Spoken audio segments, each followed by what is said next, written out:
All right, going live. We are live, so I'm now recording. All right, we'll go 3, 2, and 1. All right, guys, welcome back to another episode of Persuasion by the Pint. I'm Jonathan Taylor, along with Sean McCool. Sean, we've got a legend joining us here shortly in the copywriting direct response industry. So I'm excited, man. You've got this. You kind of set this up, so I'm going to have to let you take the lead here.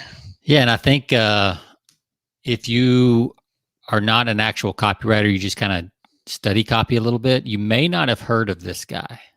Yep. Because he hasn't really ever put a lot out there as far as courses or things like that, although he is putting a course together, thank goodness. So it's a little bit different. It may not be a name you're familiar with. If you are familiar with it, then you know exactly how big of the deal it is to have it. Yeah. So. Started out with Ogilvy and Mather. Yeah. So yeah. Not a bad place to start, right? Yeah. He's written for Fortune 500 companies, worked at Ogilvy and Mather. So yeah, I got his whole bio pulled up here. So, but before he comes on, let's talk some beverages. Yes. I got a good one today. All right. A good one. I don't know friends at Left Hand. All right. Left Hand Brewing. That's right. So I've got a peanut butter milk stout. I like those. So I can't remember if I've had this one on. The can doesn't seem familiar. Yeah, so I don't recognize the can. And I would know this copy if I had it before. So I pulled it up, and they've got some really good stuff. It says, so the peanut butter milk stout, rich chocolate notes team up with peanut buttery perfection for a delicious dark duo. So they got the old Batman, and so it goes rhythm and blues, Batman and Robin, peanut butter and chocolate. Yeah. These classic duos never go out of style. So correct. It says inner peanut butter milk stout. We took the pure milk chocolate bliss of our classic milk stout and added peanut buttery goodness. It's like an adult peanut butter cup that you could drink. Ooh. I think the first peanut butter stout, when I was first getting into craft beers, the first one I ever had was called Sweet Baby Jesus. Oh yeah, I remember that.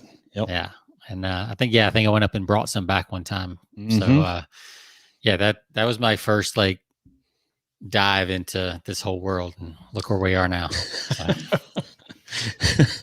This stuff you see it everywhere now. I mean, everybody's jumping on the peanut butter craze. Well, I'm so what was your ABV there? Oh, so it is okay,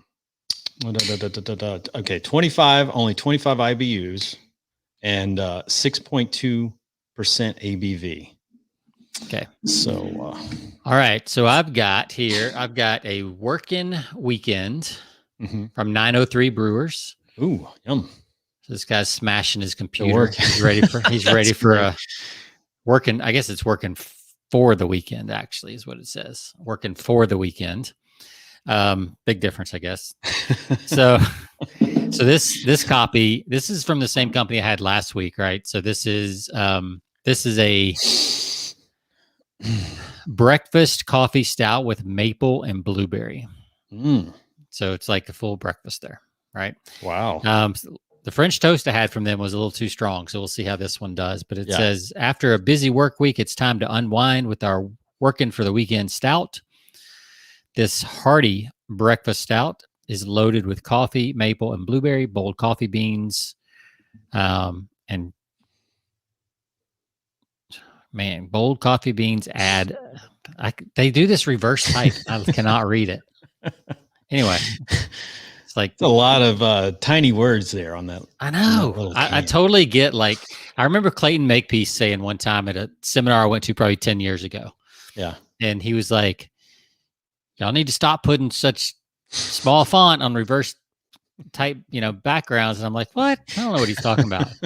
And I'm now I get it. Now you know. Yeah. Now I know. So now you're at that age demographic. Yes, and now I tell my junior copywriters, I'm like, hey, if you're selling to somebody that's over 45, up the font size. Absolutely. Cleaner backgrounds.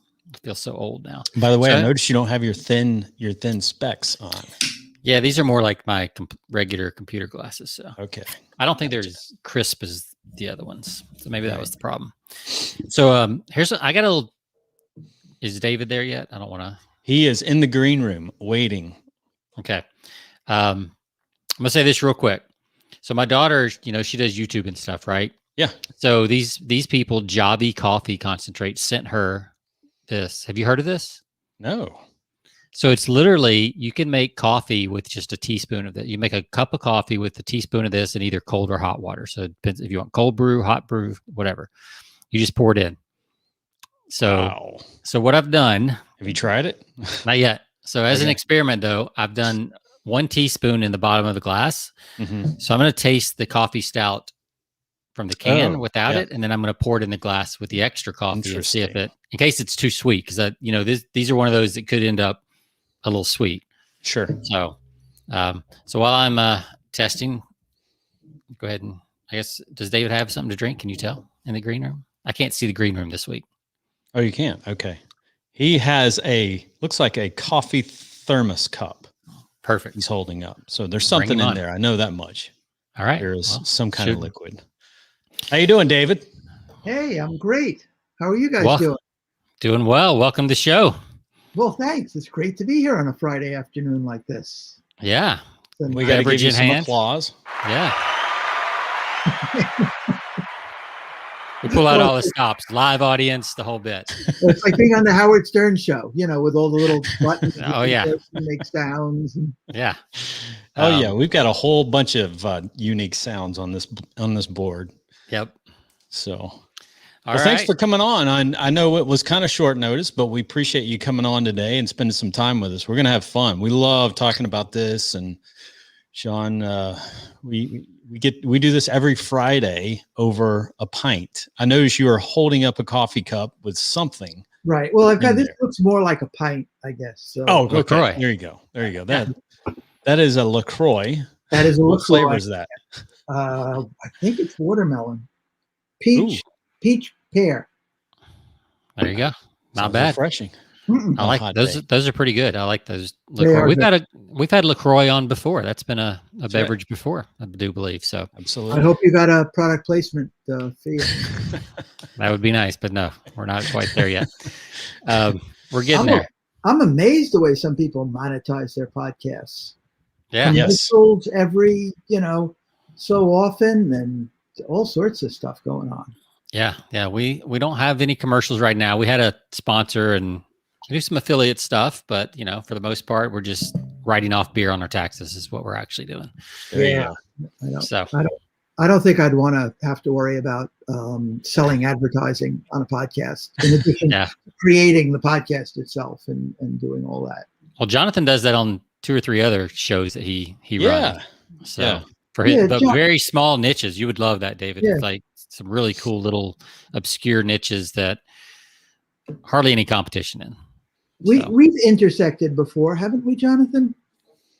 Or no? It seems your name is so familiar when Sean sent it over. So I don't know. It seems like maybe I have had you on a past podcast.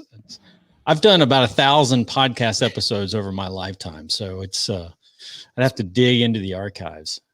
Okay.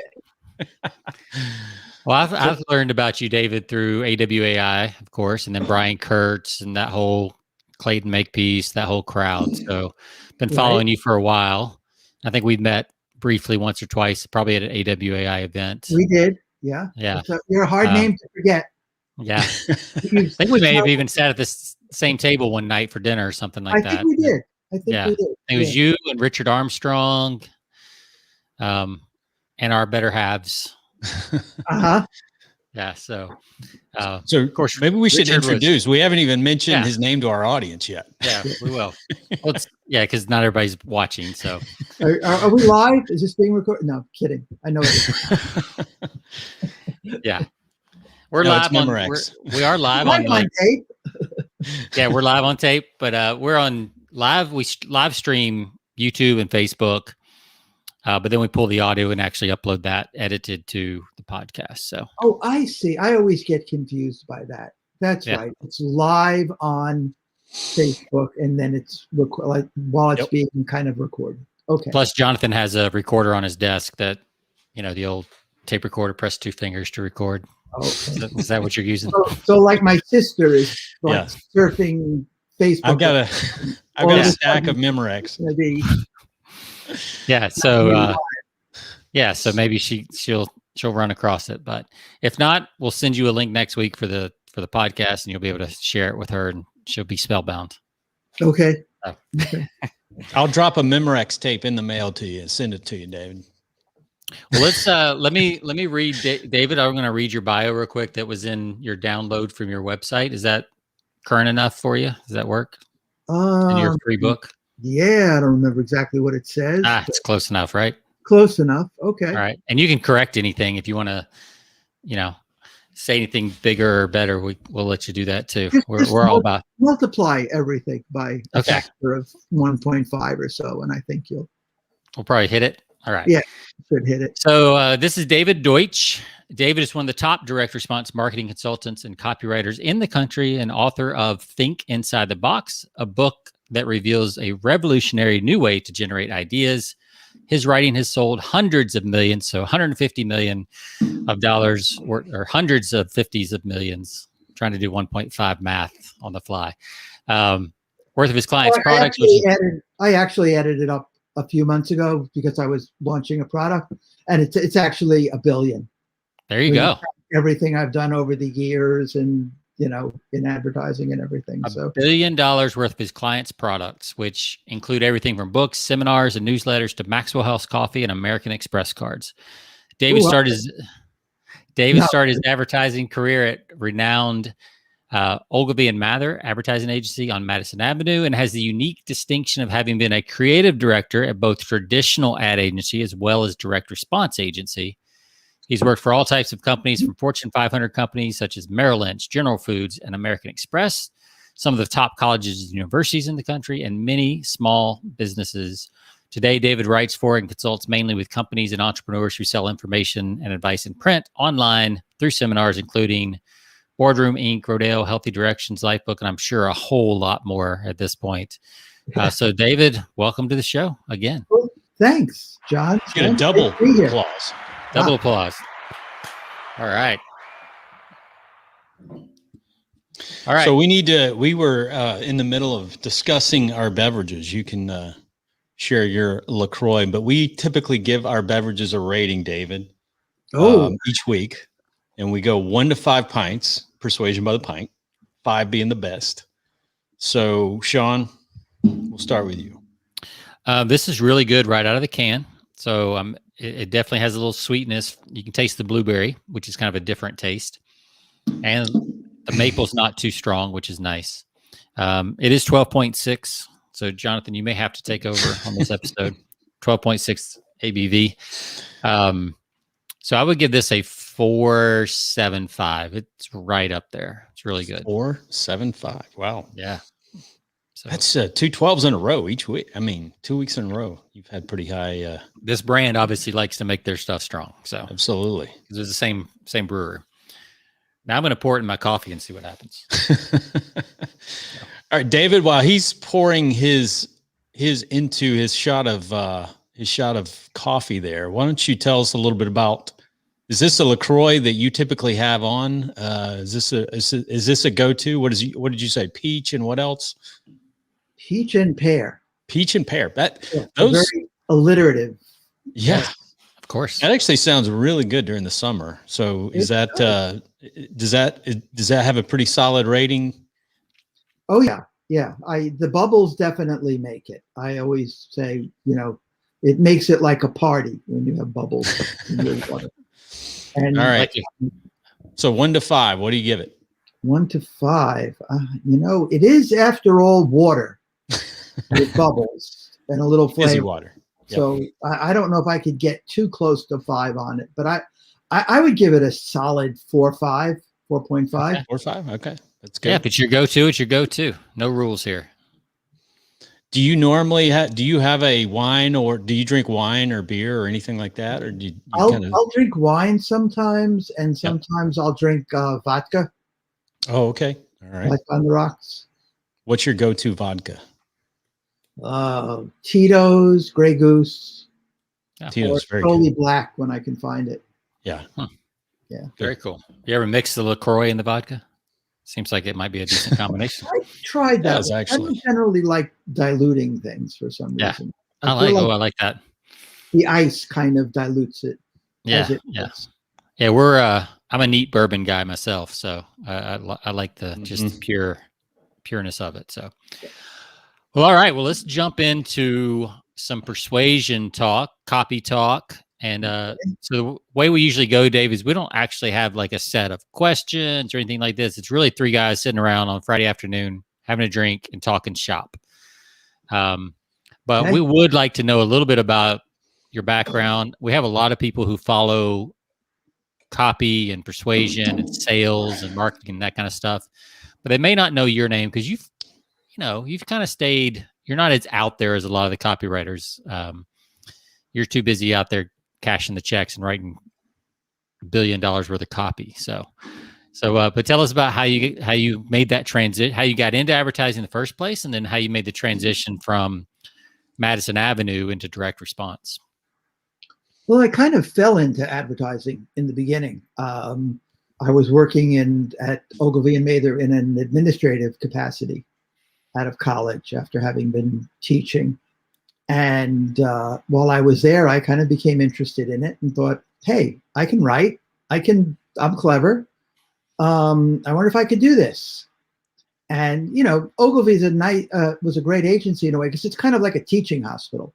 They're always teaching. There's all these, the word according to Ogilvy and all this stuff. And I was lucky enough to break into copywriting there and just get wonderful training, because, Ogilvy preparing me for my later move into direct response, because Ogilvy was very much a direct response kind of guy in a way, very accountable oriented.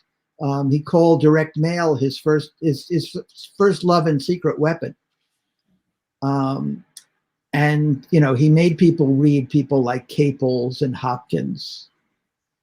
So these were people that were familiar with me long before I even got into direct response. Was that pretty rare on Madison Avenue at that time, or was there a handful of companies, that had that direct response kind of leaning? There were a handful, but yeah, it was pretty rare, especially in those days. I think when I checked Hopkins out of the library, I think the last person that checked it out was probably Gary Benzavenga. It was such a long time ago. Yeah. It didn't seem like that book had gotten, a lot of use. Right.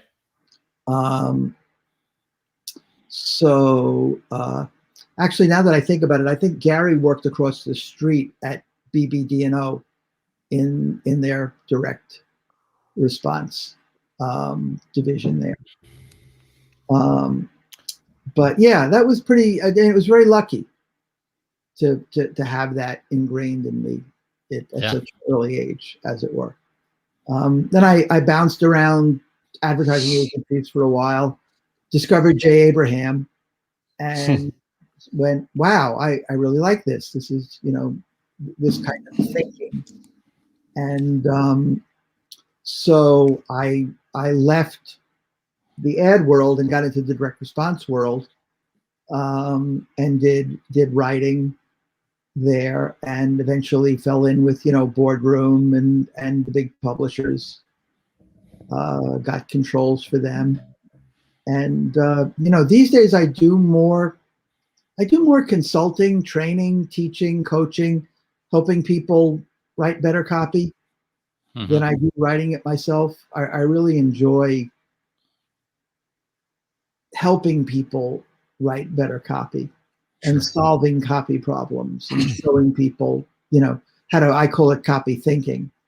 It seems like so much of copywriting is really thinking and not really writing. It's solving that problem. It's how do you get into that conversation with the reader? How do you position the product, in a new and interesting way?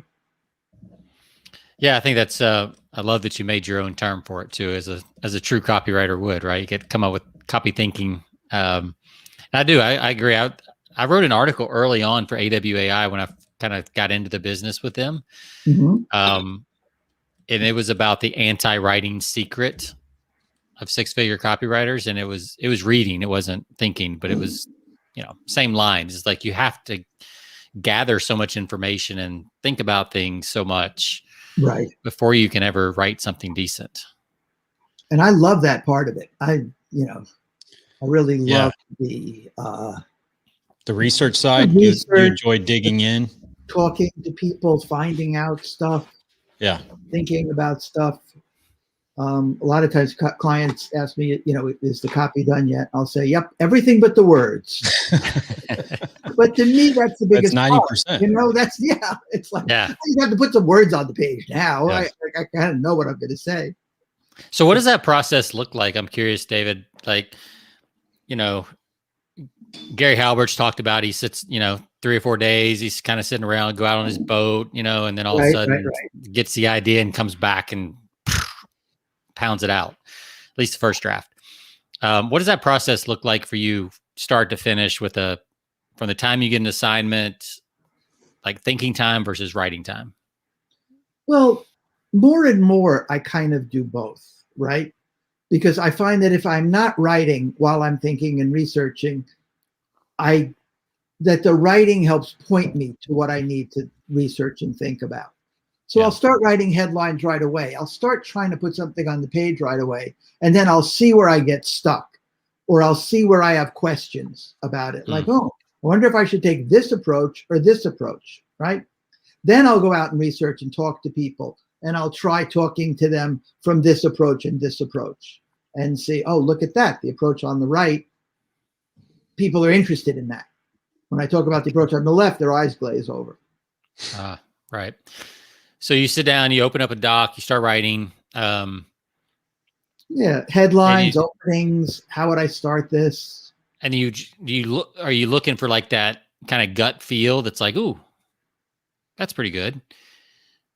Or is it, like, how does that unfold as you just, let's say with the kind of the headline and maybe the subhead, or does it just feel like there's something blank there and you're like, oh, what I need here is a statistic, or what I need here is a story, or kind of how does that? Yeah. It tends to be more like you first said. It's like, does this resonate? Like in music, right? You play a note, you go, oh, that's so off key, right? Then you hear something, people play together, you go, oh, that sounds beautiful together. That works, right? Yeah. It's a little bit like that. And then afterwards it'll be, oh, maybe let me try opening with a story instead. I think the most important thing for me as a writer, and I think for other writers as well, because it's something I kind of have to coach people out of, it's getting trapped in a kind of a writing frame of mind. Like, here I am, I'm writing, I have to put words on paper, I have to come up with a headline that has a benefit, and I have to maybe I should open with a shocking fact, and you've got all this in your head, right? And you lose touch with that part of yourself that I think Gary Halbert was in touch with when he was out on the boat talking to people about the product, which is just your natural persuasive ability. Like if you were trying to persuade Jonathan, to buy this product that you're selling, right? Right. You would just talk to him about it and persuade him and say, look, and this and that and the other thing and all these people, and I know you love this and it's got this in it, right? But we start to write, and we kind of use that part of our brain that used to write book reports in the 6th grade. Yeah. You should read this book. It is very informative. It's like. Yeah. And my daughter would bring home more. My daughter's 20 now, so she's out of high school, but she would bring stuff, assignments to me because I'm the writer in the family. Right. So, and then I would look at them like, this is all wrong. Like, you're never convince anybody with this essay. Right. She's like, but the rules that they had to go by, like third person, and like, you can't have an opinion, and like all this stuff was just, and I had forgotten that we've all been taught that same basic framework. So you got to unlearn all that before you can really start writing persuasively again. Cause it's so anti-persuasive. The scary thing is when your kids,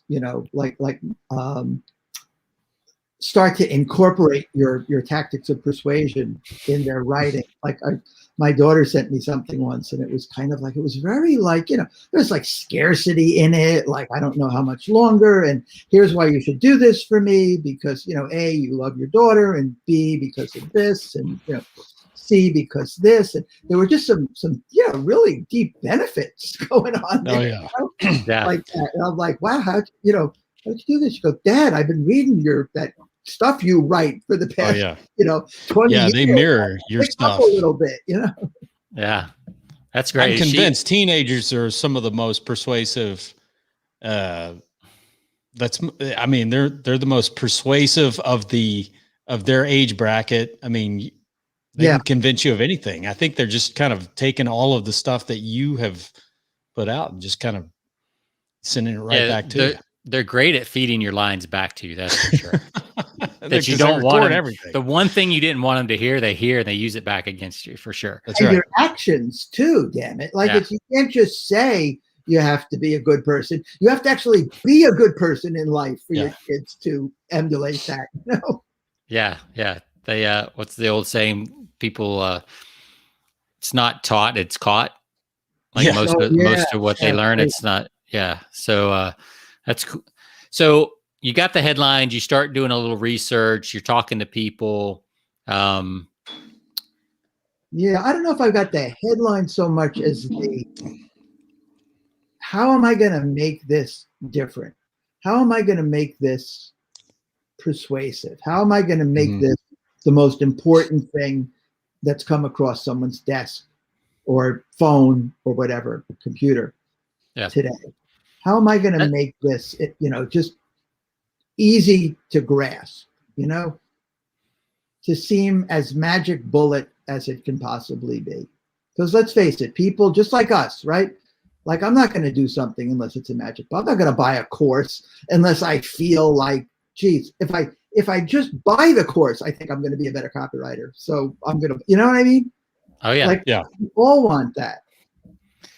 Yeah. I was reading a sales letter today from Perry Marshall for his highest end, kind of his personal client group, I think he calls it.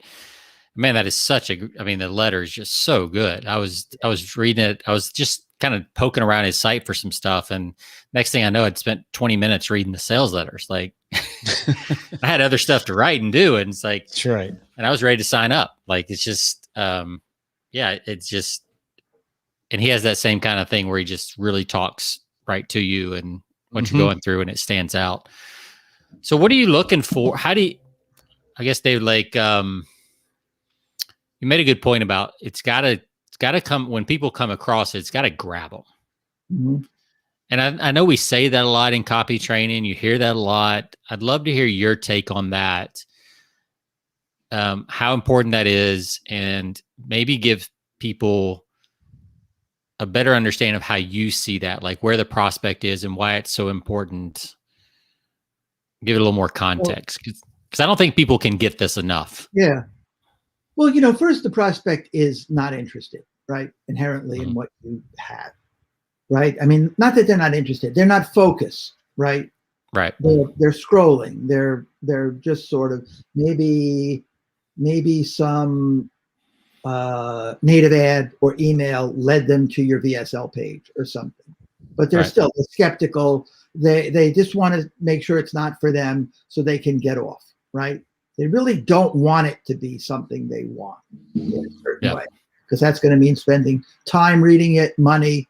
They just kind of want confirmation that this is not the magic bullet that I'm looking for. And so the first job is to really pull them into the page, right? Is to really just grab them in some way. So maybe that's some kind of a juxtaposition, something that's a little bit shocking, something that's unusual, right? How to lose money in the stock market versus how to make money in the stock market. Right. Why French women never get fat. Wow, that's, never thought about that. That's interesting. Yeah. So it's got to grab you like that. And then it's got to have some kind of some new way of looking at things, right? Some new mechanism for solving a problem. first it's got to be a problem. It's got to solve a problem that I have and care about.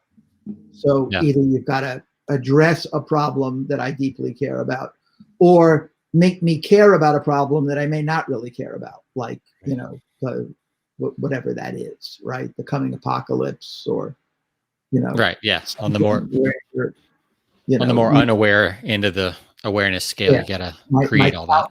My calcium levels, my, you know, whatever. Right. I may not care about my calcium levels, but I do care about my bones breaking or winding up a cripple in my old age or something like that. So you've got to kind of connect things like that for people, and make sure the stakes are high. And, you know, you've got to, at the same time, you've got to be entertaining people. It's got to be interesting, right? You can't bore someone to death or they'll leave. And, you know, it doesn't mean like it's got to be a 3-ring circus, right? You know, and dancing bears. But sometimes kind of, it's got to be a lot of stuff going on and a lot of dopamine stimulation. Especially today with people's attention span, right? I mean, you got to keep them entertained and glued to the page, or they click elsewhere. They, you know, keep scrolling. And, you know, I think Oren Klaff talks about 3 things that people are that people are attuned to change. Well, a lot of people probably talk about this, but this idea that, you know, from the savannah, we saw a movement and a bush moved and it was in a different place or something. And we're like, okay, that could be a lion. I got to be on alert. And we're still kind of alert for change, right? It's like scroll. Wait, it's a whole new ball game in investing. I guess I better look. Or something has changed, right?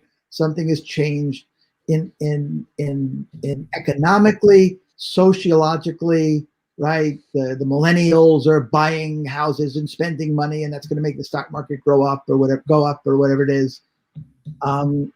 So it's like, why they should pay attention to this right now.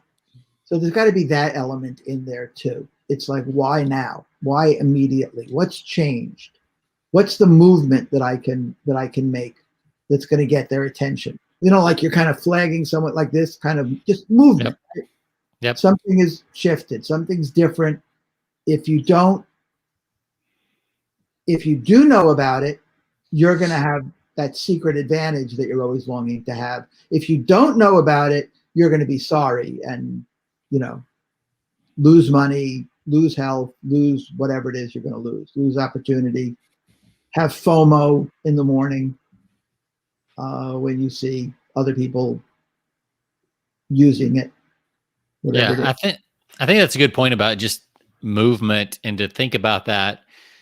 Like, if you know where your promotion is going to end up and trying to look at it, everything that's going on in that environment, whatever that is, you know, starting with the ad, working your way forward, you know, because it's easy to think, well, our stuff's good until you kind of see it in front of everything else, right? So if it's a stream of noise, then silence stands out, right? And if it's anything contrast is going to stand out. And I think a lot of people think they have a cool idea or a big idea or something like that.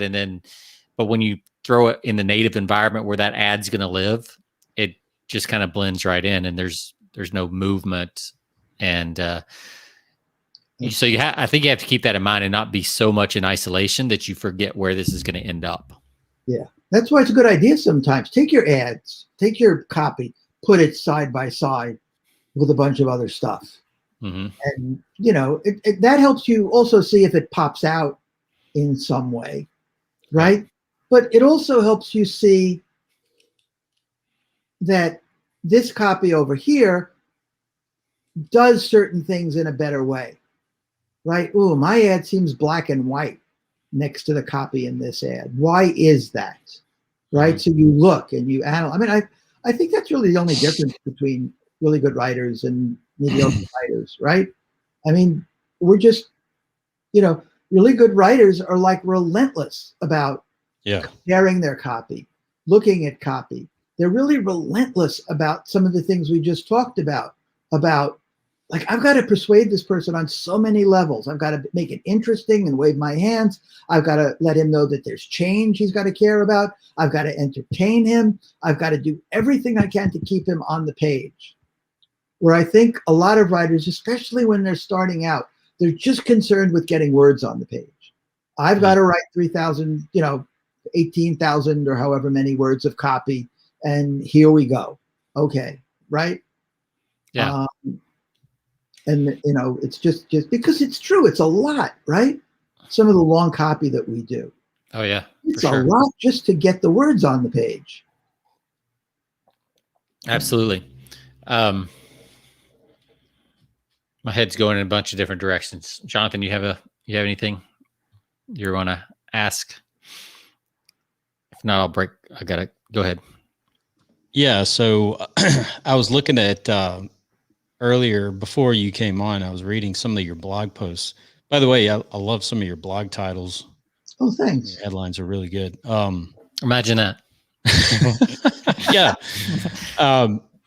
So talk about, you mentioned you've got one that says, stop writing, start talking. I think that's great advice for any copywriter, like going back instead of, just reading your stuff, actually, or reading it silently, just reading it out loud and see how it sounds. I mean, would I talk like this? Would I talk like the way I write?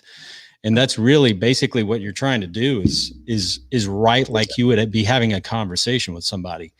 And if you're reading that copy back and it really doesn't sound like you're having a conversation with the reader, then I think you got problems there. But I think that's probably a mistake a lot of people make. Yeah. I mean, I try to put myself out of a job by getting people to actually read their own copy out loud and talk to people, right? Because half of what I do, they could find out by just talking to people. Yeah. And then when I look at it, we could talk about more strategic things and how to elevate it even to the next level. But so many people don't show their copy to anyone, don't read it out loud, don't the talking thing, right? That's what Gary was doing when he was on his boat. He wasn't just fishing, he was talking to people about the product while he was doing that. He was working it out with them and getting feedback and bored looks or excited looks. He was market testing it. Absolutely. And it makes sense, right? Because I mean, Jonathan and I have both been in sales, Jonathan is still in sales. I've been in sales throughout my life. Copy is salesmanship in print. Well, one of the things you get to do in sales is you get immediate feedback on your presentation. Right.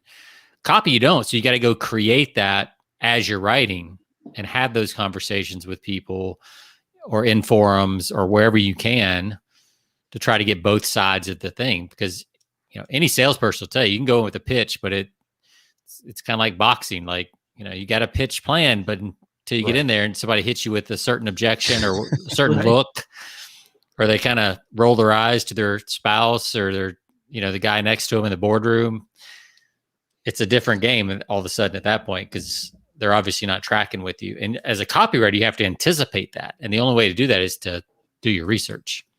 Yeah. And how great is it when you anticipate what people's objections and where they're going to start to get skeptical or what they're going to be skeptical about. Because you might not even know. You might assume that you've made a statement and it's believable, right? Some statement in your chain of logic. But if they don't believe this statement in your chain of logic, then everything underneath it that you concluded because of that is not going to be believed. So if you're talking to someone and this is, they question it, you're going to know to write the copy. You better have a whole bunch of proof elements at that point. I mean, it doesn't hurt to prove everything you say and have proof elements for it. But yeah, I agree. That's a good point. Like if any link in your chain of logic is weak, then breaks the whole chain. Yeah. I mean, I try to get people to even think in terms of chains of logic. Yeah, that's what I was going to ask is like, how would you describe that to somebody who doesn't know what we're talking about? Well, chain of logic is just kind of if A, then B, if B, then C, right? If gold is a metal, and, and metals, I don't know, are shiny, then this is shiny, so it must be a metal. I mean, that's probably a syllogism rather than a logic chain. But, it's kind of like gold. Clayton used to give a great example. Gold is going to go up. When gold goes up, gold stocks go up more than gold because they're leveraged, right? They use gold. Therefore, since gold is going to go up, you should therefore buy gold stocks right now. Yeah. And, you've just got to prove everything along the way, right? You've got to prove gold is going to go up. You've got to, it's going to go up. This is happening. India is buying gold. There's a shortage of this. It's needed for this. Then you've got to prove that gold stocks go up greater than gold, right? So it's like, look at this historically, and you could see from these charts, and logically, because it's leveraged, right? Obviously, the companies that dig for gold are going to go up more because they're capable of producing so much gold. So they're going to go up like 10 to 1. And then when you say, therefore, you should buy gold stocks, people will listen to you. Right. And they will feel that the logic of that. But I think a lot of times people write stuff and they're kind of building chains of logic, but they're not really aware they're doing that. And their stuff isn't really connected to each other in the same way that example was. Mm-hmm. It's more like I don't know that just because of this, that this would necessarily, like if you really look at it, right? Yeah. I don't know that just because that's true, that means this is true, right? Yeah, it's more like a chain of claims. Mm-hmm. People, I see that a lot in the copy that I see from some other people. Is they make a lot of claims, but then there's no proof that really builds the logic part of it. Like they get really into the emotional claims or the promises or things like that, but then they don't go through and back those up. Do you find that you do those, that you kind of get the claims, you have to go back and fill in the proof, or do you kind of take each part one at a time as you're writing? A little bit of both. I try to prove as much as I can where I'm going as I'm doing it. But then sometimes I'll go back and go, okay, this needs a little more, boosting. Let me see if I can find a study or, there's so many different kinds of proof that people don't utilize, right? We all know kind of the basic proofs, right? Track record, study, media mentions, things like that. Social proof, testimonials. Yeah. But there's a lot of other kinds of proof. There's even a common sense kind of proof, right? It's kind of like, you need this herb because just like your body needs oil, like your car needs oil, your body needs, this herb, which kind of makes your joints more lubricated, right? Because the joints don't get arthritis. I think one of my books, I think it was in Architecture Persuasion that Mark Ford wrote. He talks about the 6 or 7 different types of proof, and I think one of them was a metaphor, simile type of proof. I love those. Those to me are fun to write. Yeah, even one of my favorite is that thing of, if phone lines are busy, please keep trying. That's like a kind of implied proof there. Yeah. It's like a lot of people are calling. It must be good. So therefore, Yeah, and for those that aren't familiar with the reference, so that's when, I guess what like an infomercials were like, operators are standing by, and they switched that phrase from operators are standing by, which is this visually, if you think about like Schwartz when his book, the writing book, not Breakthrough Advertising, but the other one, The Brilliance Breakthrough. He's like, what's the image going on in people's mind if operators are standing by? It's like, they're waiting. Phones aren't ringing. Got nothing else to do. We're just waiting for your call. Yeah, it's kind of like the empty restaurant. If you drive by a restaurant and there's no crowds, like you don't really want to go. You don't want too much of a crowd because you want to be able to get in. But there's definitely that line that it needs a little life for people to buy into it. Right. creating a little bit of scarcity there. Yeah. Yeah. That's a great example, because I don't think a lot of people would see that as proof, but it really is a type of proof that, you know, this is what we say it is, because obviously people are calling and you may have to call twice. Not that anybody knows what a busy signal is anymore, but you know, there's a type of proof or type of thing in argumentation called a warrant, which I've always found very interesting, which is kind of, why does this prove that? In other words, sometimes it's not that, like, you could say a study found this, right? Or you could say that someone says this, but why does someone saying that? You know, what prestige does he have? What qualifications does he have? What other things has he said were true that turned out to be really true? You know, why this particular study? Well, because it was done with a lot. So there's a lot to, sometimes people try to disprove something, right? They say, well, that can't be possible because blah, blah, blah, right? You go, well, I don't know if that applies exactly, right? Yeah. And so it's not only piling up proof, but it's also just helping people grasp that that it is true, and not that it is true, that proof is relevant. Yes, relevance.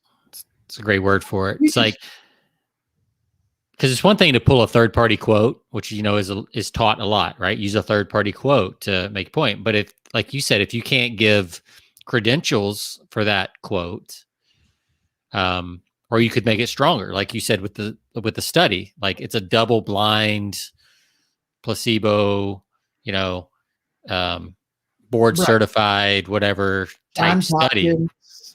Yeah, which is like in the only 0.1% of all studies get this mark of approval. Now that study goes from being a study to being like almost irrefutable. Yeah, it's a huge difference in believability. And it's a real thing too. I mean, you know, most one-off studies are not terribly definitive. Right. You know, you could do a study and say this drinking LaCroix, you know, makes you healthier. Someone else could do a study and show that drinking LaCroix doesn't make you healthy. Yeah. So really what you want is a mega study, which studies all the studies that have been done, right? And says, wow, there's like 20 of them say it makes you healthy. 10 of them say, you know, didn't find anything. So I guess it does. Or they find that if you put all the studies together, there is no definitive, you know, health benefit from drinking LaCroix. Yeah, and this goes back to research where, you know, as a copywriter, you have to notice those types of things that a lot of people would read right past. When you find a study, to know if it's peer reviewed or not, to know if it's a mega study or just a one-off study, or, you know, or all those different things. They seem just like kind of words in front of the study, but if you know how to use them, it's like a good tool, right? If you know how to use the tool, you can do a lot cooler things than somebody who doesn't know how to use the tool. Well, that's where depth comes in. You know, a lot of copywriters could benefit, I think. People try to be better writers, but I think it's much easier to be better at a lot of the other things that go into writing than actually writing. The writing in a way doesn't matter that much, right? You don't have to be a really good writer to be a great copywriter. And some of the best copywriters I know aren't particularly great writers. You know what I mean? They're not really clever. It's not clever. It's not, you know, got all this stuff in it.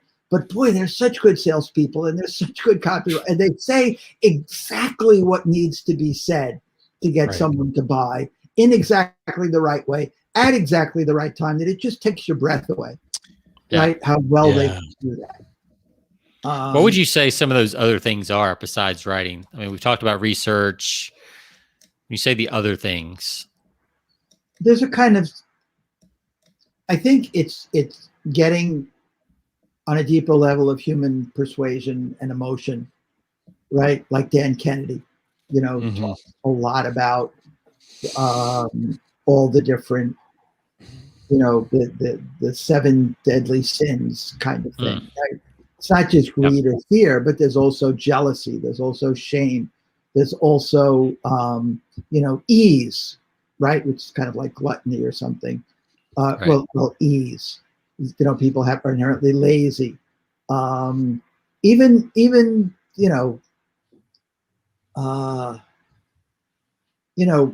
kind of relationship type stuff, right? That doing certain things, it's like making more money in the stock market, right? You could just talk about how it's going to get your Mercedes. You could talk about how it's, you're going to make all this money, blah, blah, blah, blah, blah. But, the best writers take it more deeply than that in terms of what it means to be successful to you as a person, to becoming the provider for your family that you want to be. Right? Yeah, Clayton talked a lot about that with the dominant resident emotion and the going 2 or 3 or 4 or 5 layers deep on the emotion and what that means and what that means and what that means. Right. And yeah, it's such a simple exercise to do. And I think so few people do it, where they really try to get back to that dominant emotion. Like I've noticed in the last 5-6 years, I feel like everything is about people wanting to feel safe. It's like if you kept going back and asking the question, why? It's like people want to feel safe in their marriage, safe in their relationship, safe at their job, safe at, not losing their kids to whatever. Like to me, it seems to more and more go all back to safety. Like, do people feel safe? Well, certainly in a Maslow kind of hierarchy, I think that's down at the bottom. The foundational thing of if you're not safe, you're not going to go looking for food, and you're not going to go looking for spiritual fulfillment.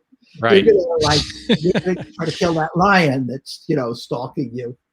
Yeah. So in this world of like chaos, got to make them feel safe first, and then we can ascend them up Maslow's hierarchy of needs and get really aspirational with them and all that kind of stuff. But yeah, so it's a fine line because sometimes you want to shake that safety depending on what you're selling and how you're selling it, right? You want to make it feel not safe, and the product provides the safety. So yeah, it's that reminds. I picture the when you talk about safety, I picture the Bill Bonner ad where he talked about the international living that we've talked about in the past shows, Sean, where he talks about your you're gardener sitting in a hammock on your back porch, you're watching the gardener, and it's like you're already thinking past the sale because you're like, whoa, I got a gardener? That's awesome. I mean, it's like I can picture that. I can picture seeing a gardener, but yeah, there's some safety. I mean, ultimately, you're thinking comfort, safety from that, and the story that tells puts you right there in it. You can really envision being there. Well, I want to switch gears a little bit, David, and ask you about some of your. You have to brag on yourself a little bit. Some of your biggest winners, and what do you think made them work? Whether it was the headline or just kind of the idea behind it, or timing, or I think a lot of people underestimate timing too. That's a whole nother topic. Yeah, sure. I mean, especially in investing type stuff, right? Which is so dependent on what's going on in the market. And I think when I worked at Stansberry with Mike Palmer, I think that was one of the things he was so good at was timing. Just like he had a finger on the pulse of the market, like the market sentiment, I guess. And his promotions always just seemed to come out perfect timing. It was pretty amazing. Yeah. Let's talk some of your. You've almost got to anticipate timing 3 months down the road when the promotion comes out. Yes, especially financial. That's a tough. That's because it can go backwards on you real quick. Right. One day it ruins your whole 8 weeks of writing and research. So tell us about some of your top 2 or 3 winners and kind of what you learned from those, and then we'll talk a little bit about your course coming out and any any other stuff you want to talk about? Sure. One of my first successes was for of all things, a book on estate planning. And I really, from that, I learned that you could make anything interesting, right? If you try hard enough. And I always remember one bullet there was this long involved thing in the book about how if you didn't do such and such in a certain way, there was a chance that you could disqualify certain beneficiaries, and I thought, well, how can I make that interesting, turn it into a bullet? And I turned it into how to avoid accidentally disinheriting your grandchildren. And, to me, that just exemplifies everything about copywriting, where you have to take some angle of something, right? So it's not beneficiaries. Let's make it grandchildren that you could accidentally disinherit. It's not like how this particular thing could do it, right? But it's just how to avoid accidentally doing it because you don't have this, right? So it's just in the wording and the phrasing and the how you shed light on something. And it was, all of it was like that. And then how to take something which is like when you die, your heirs don't have to pay taxes, and how to make it more current to you, right? How to make that benefits now for you. So benefits now included things like, when I really dug more, included things like tax savings, that there were certain things you could do that would not only help your beneficiaries, but would save you money on taxes now. And also just the feeling that you get knowing that your money is safe, that the government's not going to swoop in when you die and take everything away. And so I dug up some real horror stories about people who, after they were gone, their businesses were confiscated because that bill is due, right? If you have a business worth $10 million and you die, your heirs, unless you set it up right, your heirs are on the hook for like $10 million if they inherit your business. So you've got to, grossly oversimplifying, but then the government is like, where's our $10 million? The heirs are like, we don't have $10 million. We only have this factory. And, so there were a couple of stories like that really gave you pause and said, yeah, this stuff is important to do now. I think John Wayne went through that. His family went through that, right? He had a huge estate and they couldn't do anything with it. Yeah. Common thing. Christopher Reeves, I think, because of disability, and then there were all sorts of problems, and some senator had the problem. So that enabled me to say, and even a United States senator was not immune to the, so that was powerful. Yeah, that's great. Yeah, because then it brings in, like, if somebody in the government doesn't know about it, then, it could happen to anybody, right? Because and it's always that, how do I up the wattage on this? Yeah. Right? How do I make this more dramatic, more interesting, more powerful, drive it home more? Like that twisting of the knife that John Carlton always talks about in Bullets, right? So let's say on that particular package, what would you say, if you were to just kind of think back and guess and estimate, was the amount of time you spent copy thinking and researching versus copywriting? Well, for something like that, it's a lot of back and forth, right? It's a lot of reading the book and thinking, and then going back to the page, and then looking at the book again and going back to the page. But I'd say it's about half and half. Okay. That coming up with the headline for that. That was something that Jim Rutz helped me with, who was someone that I kind of apprenticed under early on in writing for publishers. Yeah. And he helped me come up with the headline, which was what every spouse, well, at the time it was probably a little less, politically correct, but it was something like what every wife wishes her husband knew about estate planning, but the IRS hopes you never ask. Yeah. I think in later iterations it was changed to spouse or partner or something like that. I forget how we, kind of modernized that a little bit, because it lasted for like 10 years. Yeah. Wow. Yeah, so the culture changed, and then finally the tax laws changed. And so that was the death knell, as it were. Yeah, that will kill a lot of stuff for sure. When the IRS, you probably helped do that because you made that popular. So you probably helped the law get passed. They were like, wait, this guy's selling too much stuff. Yeah, damn David Deutsch and his copy. They're costing us. He's costing us billions of dollars in tax revenues. We got to change the laws. Exactly. It's probably your fault. You should add that to your bio. Cause the government to change tax laws. Copy so persuasive. That's good. Yeah, that is good. Tax laws change. It reminds me of some Ted Nicholas stuff when he did the corporation, that kind of stuff. Same thing is right. That's a very boring.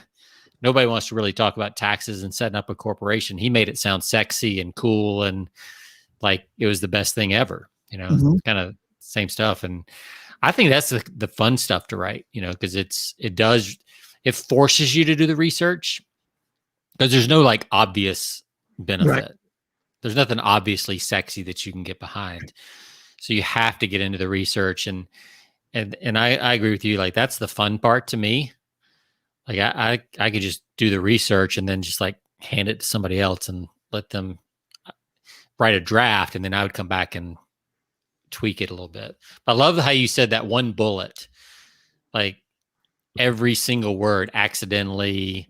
You chose grandchildren over children, I'm sure, because there's more emotion with grandchildren than children. Like there's a lot of things happening there. Right. And then that's better than heirs, and heirs is better than beneficiaries, which is really cold. Yeah. And I think as a writer, people have to be sensitive to the different reverberations of words like that, nuances. Different. That's why one of the things I've always loved is that that they call them Russell conjugates, and it's that declension of that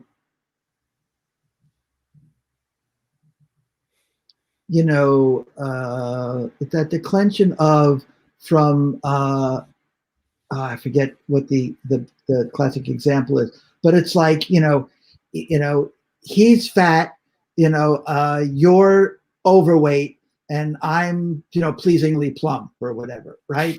It's like that declension from he's a tax cheat, you're you try to pay as little taxes as possible, and I optimize my finances in order to maximize my cash flow and the amount of money. Oh, you frame it. Yeah. Kind of thing. But like he's a terrorist, you're a whatever, I'm a freedom fighter. Right? And to be sensitive, it's a great way to be, and they call it a Russell conjugate because it's a conjugation, and because Bernard Russell was the first guy that kind of pointed out that kind of way of that little thing. But that's the kind of sensitivity a good copywriter has. It's like, yeah, but is this the best word? Is there something that's a little more bad, or is there something that's a little more good? If I want to make it, depending on which side you're playing, if it's us versus them, or play into their belief systems and all that kind of stuff. That's a great example of just human nature, right? Like, oh, absolutely. We're going to see this about them, but when it's us, it's we're just doing the thing that's best for us. So give us one more example of a kind of one of your favorite promotions. I know you've done hundreds, $1 billion worth. So what's another one of your favorites? I keep thinking of Russell. Now you've got me thinking of Russell conjugate. And another one is, your price gouging. I'm maximizing revenue according to market conditions. Yeah. I like that. but another one that I had a lot of fun with and I really enjoyed and learned from too is I did a couple of promotions on household hints kind of things. Okay. Things. Yeah. Is that a boardroom or? Yeah. Yeah. For boardroom. And I have to give Jim Punkery a lot of credit for he kind of gave me a good education in doing household hints promotions because he had done them for Rodale for such a long time. And, just to be able to take a bunch of things like getting stains out of carpets with shaving cream, right? And make it interesting and make it enough variety to fill a promotion and tease it and make it different enough. Was a very interesting challenge. And some of it was just kind of like grouping it, like some of it was just like crazy household hints, right? That was just like, had a, cure arthritis with aluminum foil or just stuff that really sounded bizarre, right? Right. And then some of it was to take one item like shaving cream and list all the things you could do with it. Yeah. Not list, but it was kind of like, I think I had a household, I forget what it was, but it was like, award,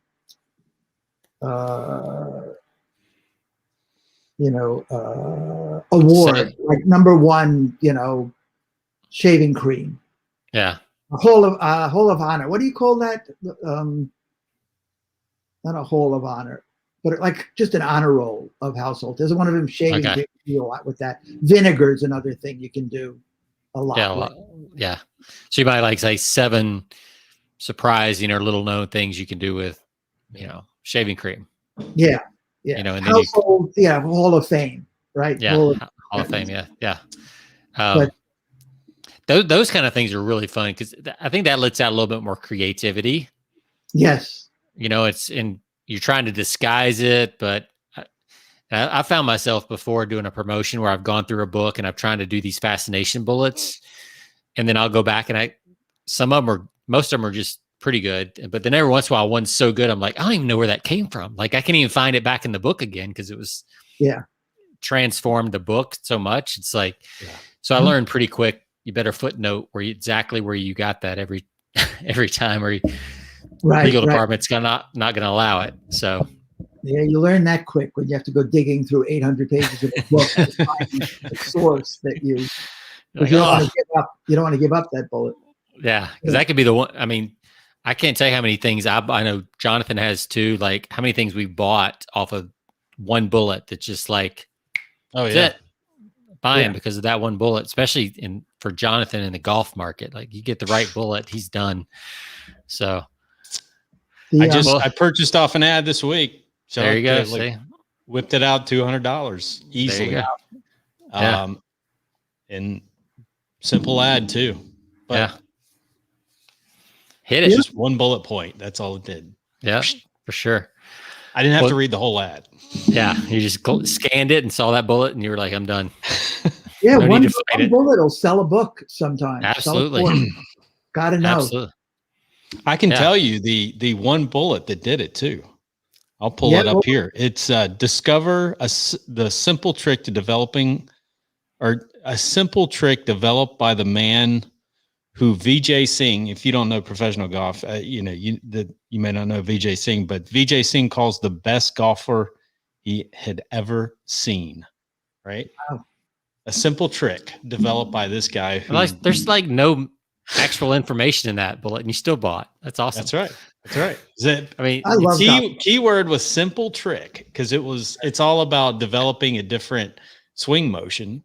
And then Vijay Singh, I mean, he's known to have a beautiful swing. Right. So if you really know golf. Yeah. So if you associate Vijay Singh saying that this guy's the best golfer he's ever seen, then you're like, whoa. Yeah. So it's like you go straight to the order and then you just click and then you get hit by 3 upsells and then you're, $250 later, that's not huge, but still they're still upselling after that, though. You just don't know it. Absolutely. Yeah. Now you're on the list. Yeah. Now you're on the catalog list and everything else. Well, David, we're running short on time, so I want to give you the opportunity to kind of tell people what you're up to next. I think I saw either a book and a course or both. Yeah. A couple of things. One is I've got a course that came out, A-List Copywriting Secrets.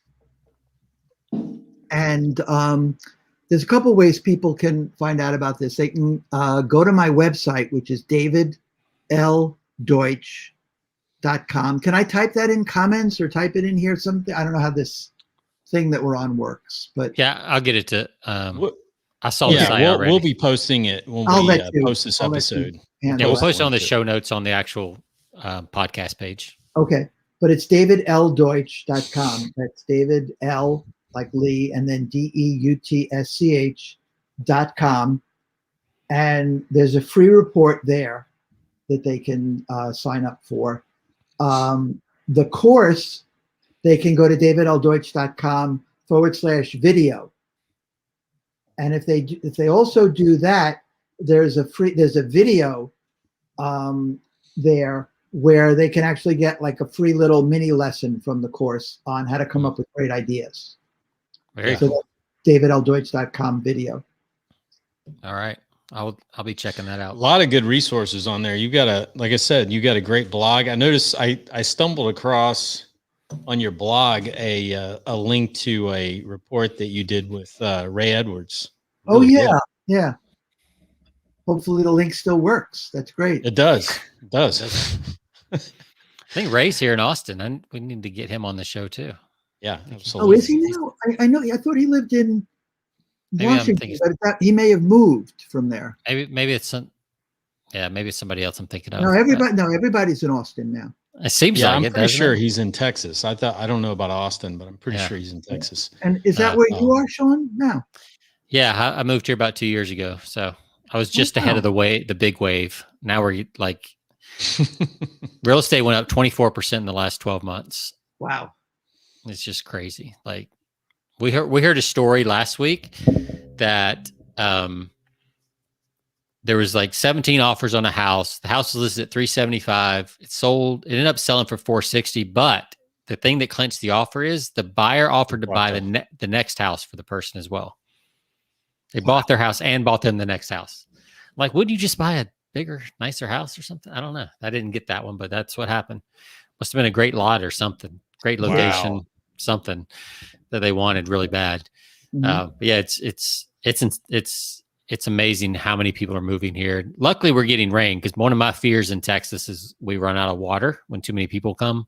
Right. Because it is still pretty dry climate, but we've had nothing but rain for the last month. So lakes are filling up. We'll be okay. So, well, I'm going to go check out the course for sure. David, this has been really fun.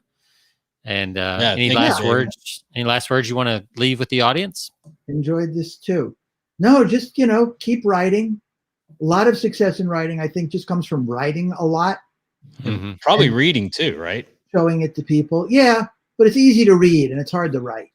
Yeah. And people don't realize, right? Good, bad, just getting words on paper. And sharing it. I think sharing it's a big part too. And sharing it's a big part of that, right?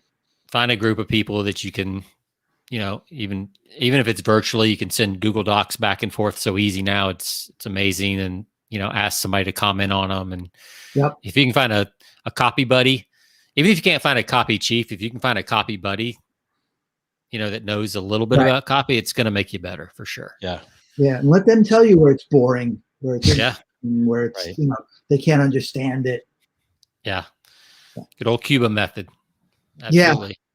So, all right. Well, this has been fun. Jonathan, I'm going to let you take us out. David, appreciate you coming on today. Thanks so much. We're going to be posting this early next week, at least the audio. Okay. We'll send you a link over. We'll share that with you. Probably break this up into a couple of episodes, since we went about an hour and 15 minutes, but it was well worth it. So, I enjoyed it. Thanks for coming on and sharing some insight.